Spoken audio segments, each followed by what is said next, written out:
YouTube? Topaz Jace back for another album review, and this one is to that DJ Khaled Major Key. And you know, this is exactly why I told people specifically, do not go and pre-order this album, man. Wait for it to come out to listen to the entire thing to determine if it's worth buying.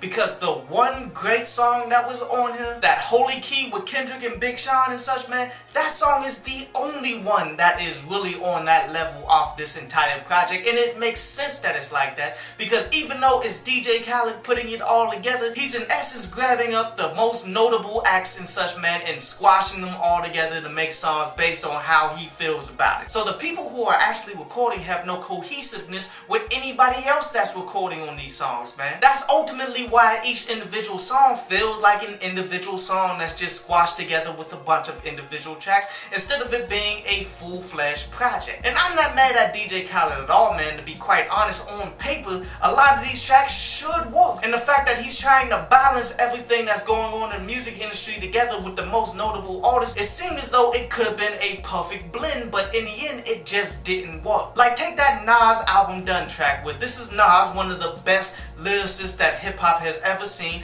hopping on one of the most notable Fuji samples and such. And then while he's on it, he's rapping about the economic deprivation of our people and stuff, man. Stuff that I definitely enjoyed to hear, but it just didn't pan out when you hear the full track. That Jermaine interlude was J. Cole's track, where he's ultimately rapping about remaining true to himself instead of doing what the record labels and stuff wanted them to do. And then he spun that off into some socially conscious music, more stuff that I love to hear about, but ultimately when you hear the song, it's not on the caliber of what he's done before in the past. That Don't Play Yourself track, man, we're getting some very good lyricism on it from Fabulous and Jadakiss, and that dude Kid Jones definitely showed me a little something on that track, man. But I feel as though the production was rather lacking, and then they tried to do way too much by putting Busta Rhymes and Fat Joe on it. That Father Forgive Me track with Wale and Wiz Khalifa, which is another in the line of the deeper type songs that's on this project, man. But yet ultimately I feel as though Wiz Khalifa, especially his second part of his verse,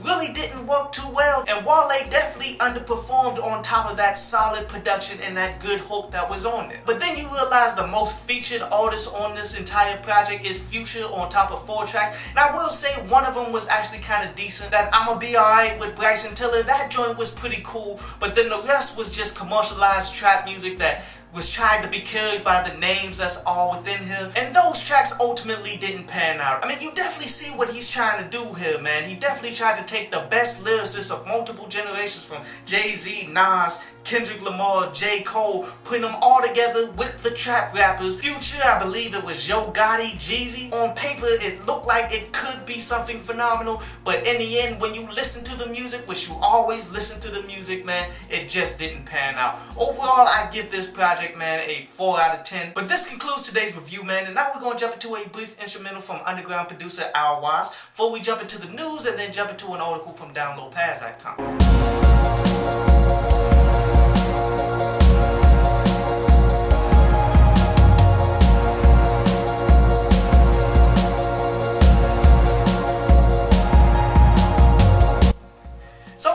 Got a new VH1 show coming out, which is really a remake. It's gonna be Hip Hop Squares, and you know what? All for that, man. I mean, Ice Cube definitely has been doing his thing in the movies and such for quite some time. It's past due for him to get involved in TV as well. Because even though the money isn't as major films and stuff, man, but if your show continuously gets picked up, man, the money does add up. But anyway, on to today's article from downloadpads.com, and today's article is about making it happen, man, because here's the reality of it, man. Not all of us are born with everything necessary in order to succeed as things that we want to do. That is an obvious fact, but yet in the end, if you want it bad enough, you will find a way, man. This is the way that life just tends to work. Yes, the lack of opportunity, the lack of finances, the lack of connections, all will hurt you, man, in the long run. But if you want it bad enough to go ahead and put in the work, the universe tends to reward you for that. It's just in the end, most people just want the easy money. They don't want it bad enough to make it out of nothing when you can make everything out of nothing in this world. I hope you enjoyed the show. You can follow me at Twitter up there, and you can go to downloadpads.com, that's down there, to read today's article.